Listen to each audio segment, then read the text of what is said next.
Falaremos agora do Quicksort. Bom, dos três que já foram apresentados, esse sim é considerado eficiente para grandes enlaces de dados, né? Sua ideia básica é dividir o problema em problemas menores, usando o princípio do dividir para conquistar. Agora vamos dar uma olhada mais a fundo nele. Bom, aqui vou falar da função ordena agora. Ela vai receber um vetor, uma posição inicial e uma posição final para esse vetor. Bom, eu vou declarar uma variável local aqui, que é o pivô, que o pivô ele vai receber a posição mediana desse meu vetor. Ou seja, ele vai receber o valor que está no meio desse vetor. Bom, se for um vetor par, não vai ser necessariamente dividido ao meio. Vai sempre ter um lado que vai ter um elemento a mais. Mas se for um vetor ímpar, vai ficar mais claro para entender. Você vai pegar uma posição e dos dois lados vai ter a mesma quantidade de elementos. Aqui eu só estou mostrando as variáveis, apresentando elas. Bom, o que o ordena vai fazer? Enquanto minha posição inicial for menor que a final, ou seja, enquanto ele está nos dois extremos, enquanto ele não chegar no meio, que é o meu pivô, né? Eu vou fazer o quê? Aqui, bom, depois eu passo essa parte. Primeiro eu vou falar da principal aqui, que é o vetor, o meu pivô. Ele vai olhar para o início do meu vetor, para o lado esquerdo dele, e vai verificar se o primeiro valor é maior que ele. Se não for, ele continua lá, verifica o próximo, ou seja, ele incrementa esse inicial, verifica o próximo. Se o próximo for maior que ele, então ele é marcado para troca e essa função morre aqui. Ela vai passar para outra função, ou seja, ele marcou um valor no inicial para troca e ele vai fazer a mesma coisa, só que olhando para a direita agora. Ele vai verificar o último valor do meu vetor, vai verificar se ele for menor que ele vai ser marcado para troca. Se não, eu vou uma posição para trás dele, verifico, se for, marca para troca. Logo quando eu marco os dois para troca, eu ainda vou verificar se o meu vetor, quer dizer, se a minha posição inicial ainda é maior que o final, ainda é menor que o final, porque se eu ultrapassar, se eu cruzar o vetor, lógico que aqui ele não vai conseguir chegar, atravessar, né? Mas eu tenho que passar para ele verificando se a minha posição inicial ainda é menor que o final. Porque aí eu vou saber que eu estou trocando um valor que está na minha esquerda e um valor que está na minha direita. Ou, até no caso, voltando aqui um pouco, caso esse valor aqui eu não encontre ele na esquerda, o meu último valor para troca será o pivô. Ou seja, eu vou indo e eu vou encontrar no último caso o meu pivô, né? Que não vai condizer com esse while aqui, porque ele vai ser igual. E no mesmo jeito aqui. No outro, se eu encontrar o pivô também, vai ser marcado. Aí, tipo, se acontecesse isso, o while não, esse while, if aqui não funcionaria, porque ele seria igual, né? Então, eu não precisaria nem trocar os valores. já que eu não tenho porquê, que é o mesmo valor. Então, mas no caso, se desse certo, eu achasse no terceiro ou na primeira tentativa que eu vi esses dois, achasse um valor para troca, eles iam entrar nesse if aqui, que aí está dizendo que é a posição do início ia ser menor que a posição do final. Eu só estou apresentando que eles vão ser trocados. Eu envio para a função troca, que a gente já viu no bubble sort.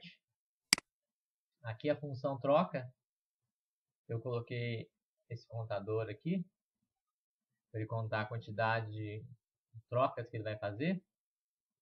Veja aqui, ó, a variável global funcionando. Eu não declarei ela aqui dentro, eu declarei ela antes. Se eu declarasse ela aqui embaixo, eu não conseguiria trabalhar com ela aqui, mas eu declarei ela aqui no início para poder trabalhar no troca e depois eu vou apresentar ela no final aqui. Isso sem instanciá-la localmente. Então, como no troca convencional mesmo, eu pego um auxiliar, esse auxiliar recebe o valor, geralmente estou colocando aqui o primeiro valor para receber o auxiliar. A primeira posição que eu enviei vai receber a segunda, e a segunda recebe o auxiliar que tem o valor da primeira posição, e aí acontece a troca. Essa função tem que ser chamada por referência, né? Por isso os ponteiros aqui, para eu só trocar os endereços de memória das variáveis.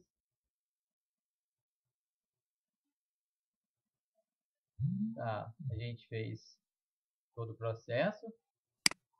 Eita, todo o processo, ele vai incrementar o meu inicial e vai decrementar o meu final. Vai subir o while. Eu vou explicar agora alguns contadores, né?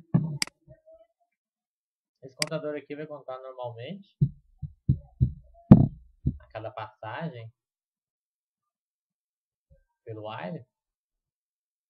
Já esses aqui vão contar condicionalmente, ou seja, quando o valor que eu encontrar no meu vetor inicial, no meu vetor na posição inicial, no caso pode estar valendo 0 no inicial, for maior que o meu pivô, ou seja, que a minha posição mediana ou igual a ele, eu vou contar. E aqui, se ele for menor que o meu pivô, se o meu final for menor que o meu pivô, ou seja, se eu achar os valores para marcação também, eu vou contá-los. E o meu pivô também eu vou contar. Se eu colocasse ele aqui dentro, bom, ele não contaria o meu... Quando eu encontrasse o valor, ele não ia entrar, já que eu ia satisfazer essa condição aqui enquanto... Eu ia satisfazer essa condição aqui enquanto o meu vetor da posição inicial é menor que o pivô. Se eu encontrasse um valor maior, ele não ia contar aquela comparação. Ele ia sair direto. Aqui, eu estou fazendo essa comparação normal aqui embaixo. E essa daqui eu estou fazendo a comparação quando ele encontra o valor. Seja ele o pivô ou o valor que satisfaz a condição.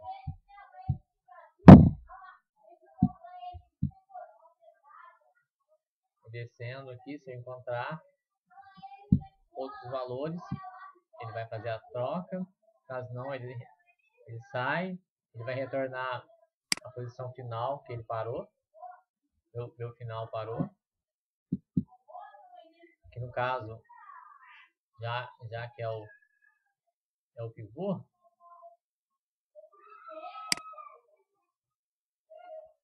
vai retornar o valor mesmo do pivô. Pode ser, né? A minha função quicksort aqui. Meu meio. Entendeu? O valor da função ordena. E quando eu for olhar para trás, o pin que eu recebi é o meu pivô lá. Então eu vou olhar do pivô para trás, do antigo pivô na verdade, né? Para trás vai ser uma função, vai ser um vetor, uma posição, uma parte do meu vetor. E quando eu olhar para frente, vai ser do meu pivô para frente, vai dividir.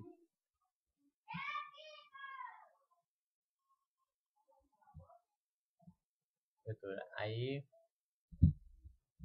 eu vou ir dividindo e dividindo o meu vetor até que sobrar dois ou um elemento só.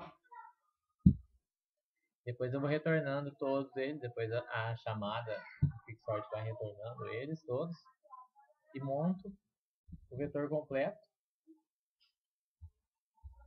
E aqui eu só vou apresentar o vetor e a quantidade de comparações que está fazendo. Bom, agora a gente vai fazer o teste com ele, né? Meio esquisito aqui, pede fazer de novo.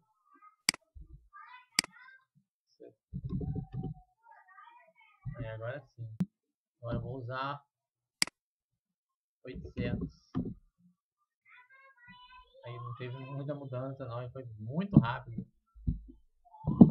Bom, aqui do mesmo jeito que os outros dois, eu vou escrever no arquivo chamado Sort Quick, que eu vou criar ele na hora que eu abrir esse fopen aqui, que ele ainda não existe.